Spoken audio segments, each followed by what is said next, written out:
for 2025, we're back in a dwarf car. Spirit chassis, just like I had before. I had a 2017, now we're in a 2018. We got a 12x7 trailer, we'll go over that. Basic tools, some spare parts. My budget for the year is about, well, after my expenses, I'm hoping about $2,500, and then with winnings, I'm hoping to cut that down to about $1,000 or $1,500 out of pocket for 10 races. That's averaging about fifth or better. So yeah, I mean, if I can do that, keep my budget $1,500 or less, that'd be great. I'm already I think about $3,000, $2,500 into getting the car fixed up and rebuilt when I bought it. So I kind of want to give a background on when I say we're low budget, and that we got to be resourceful, we got to be efficient, you got to spend money where it counts. One thing to kind of show, I haven't worked with a race car out of a garage in 18 years, since 2007. 2008, when we had the Econo, it was in the backyard. The late model, we built it in our backyard in 2009. And then 2010, we were able to use it at my uncle's shop for his business. And then 2011 through 2014, I guess, the car sat in the trailer in the backyard. So you'd have to pull it around front, unload everything, work on it in the street, load it back up, bring it around. 2016, 2017, my dirt modified, I had it at my storage, at a storage area. Basically, it was my uncle's, one of the shops he had for his construction company. We had it under a lean-to, threw a tarp on it. That's what it was. I'd go have to load up my car, drive across town 15 minutes, unload all my tools and parts, work on this race car under a lean-to in the light, when the sun's out, load all my stuff back up, bring it home, unload it. It was a pain. I was using my dad's truck and trailer. So 2018 was a little bit of an upgrade in Omaha. I had a big storage unit right behind I-80 Speedway in Greenwood, so it was about 30 minutes each way, but it was like I had a shop. No lights, no electricity, but I had a 10 by 30 shop, tall ceilings, I had all my stuff in there. So even though it was an hour round trip, at least I had all my tools and parts in one spot. 2019, 2020 was back to the lean-to at the shop for my uncle's construction company. It's really excited now, to have a garage this year, 2025. Where I live, I just walk through the door. I got lights, I got electricity, got my tools, parts, race car up on jack stands. This, it's been 18 years with being low budget, kind of resourceful, pinch pennies, make it count. When I was 10 years old, I had to start working. My dad had me start mowing lawns with him. He added that on to his business, doing sprinkler irrigation and landscape. He said, "You want to race? You're going to make some money, pay for it." So we mowed lawns and did that for a couple of years. And when I was 12, I started working for my grandpa doing landscaping. He was one of the best in the world, no doubt, when it comes to landscaping, doing high-end stuff in Colorado. And it wasn't easy. It wasn't some fun time with grandpa. He was tough. He was real tough to work for. I think even tougher when you're family. I earned every bit of my $7 an hour doing that. So yeah, I did that a couple of years, a little bit on and off for 3 years. Worked for my dad when I was 14, and then when I was 16, I worked at a pizza place at night and I'd work for my dad during the day, mow lawns when I could.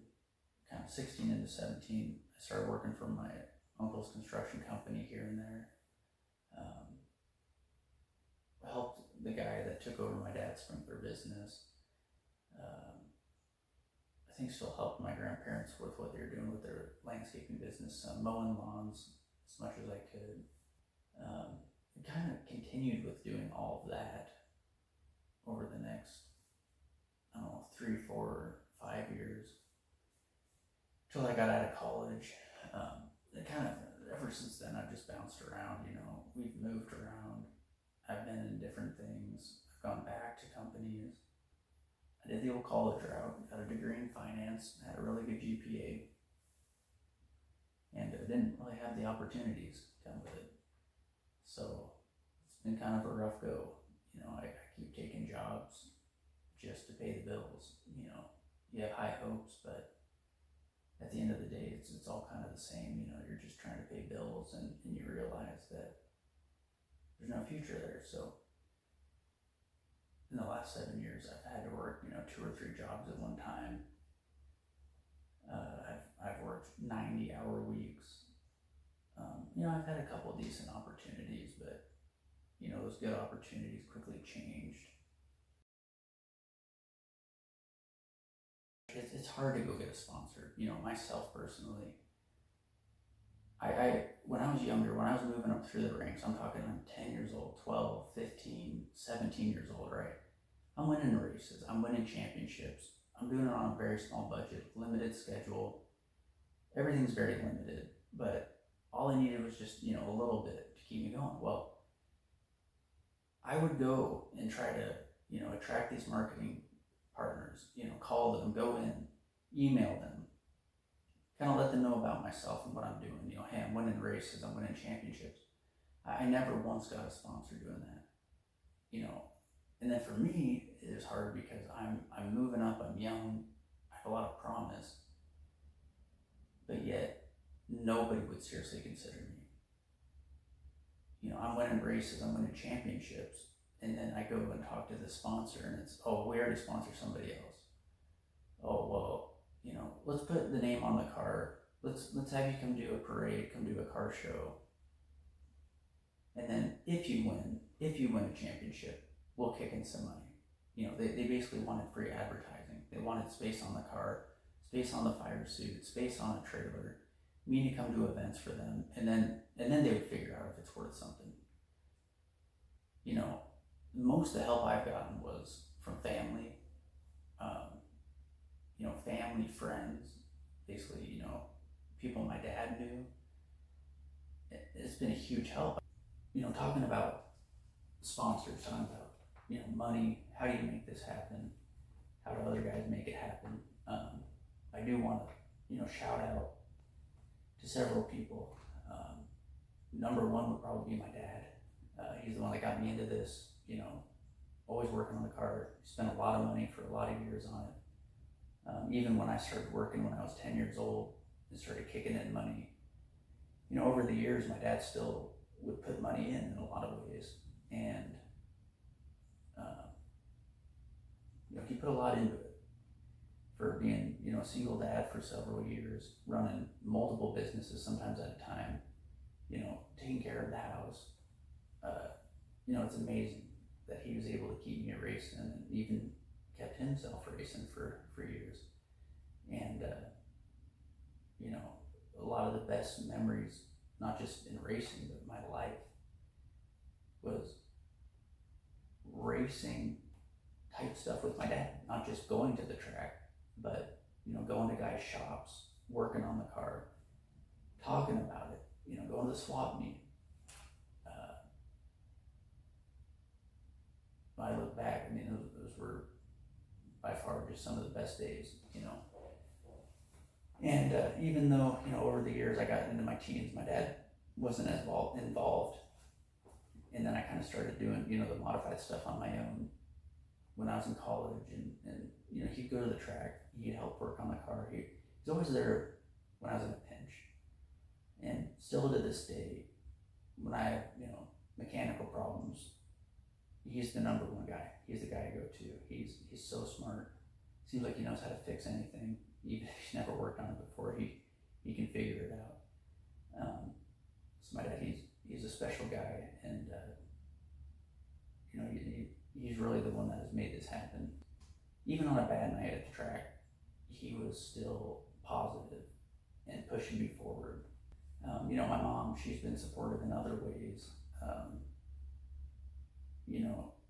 More on the content creation.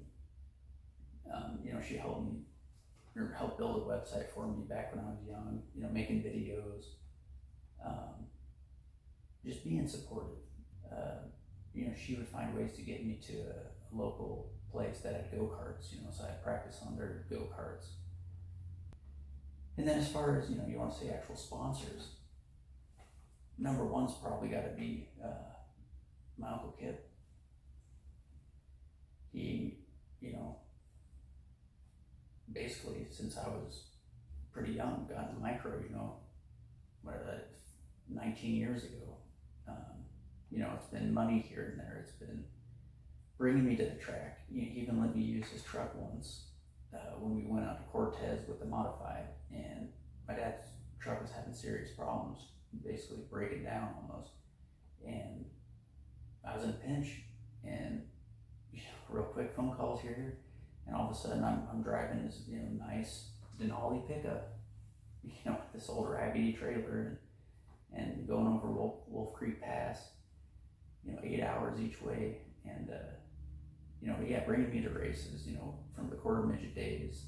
I know he brought me to a race in the Econo late model, to just showing up, being supportive, willing to work on the race car, just being fun, just being a great guy to have around. And the money, it's there's always moments where you're at a crossroads where it's like, what do? Do we sit out? Do we sell? Boom, money kicks in.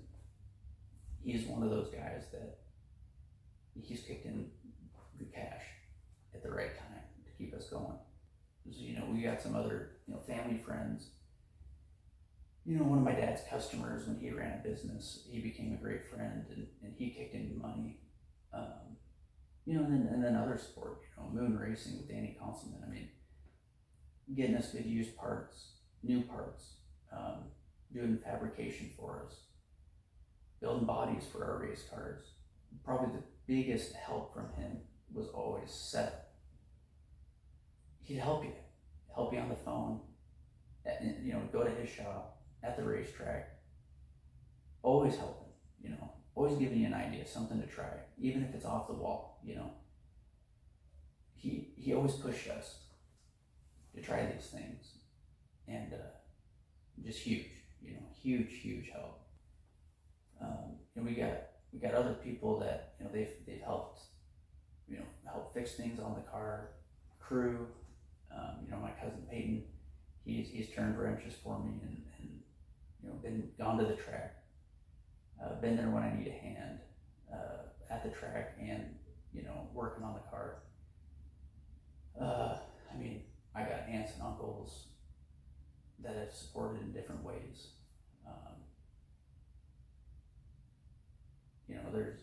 There's been several people that have kicked in, even down to guys that raced with, giving us tires, giving us parts, offering to take our car to the track, or give us money for gas, give us money for a hotel. There's a lot of years I wouldn't have raced if it wasn't for all the people that have helped over the years. And so I just want to say thank you, and it's still very appreciated.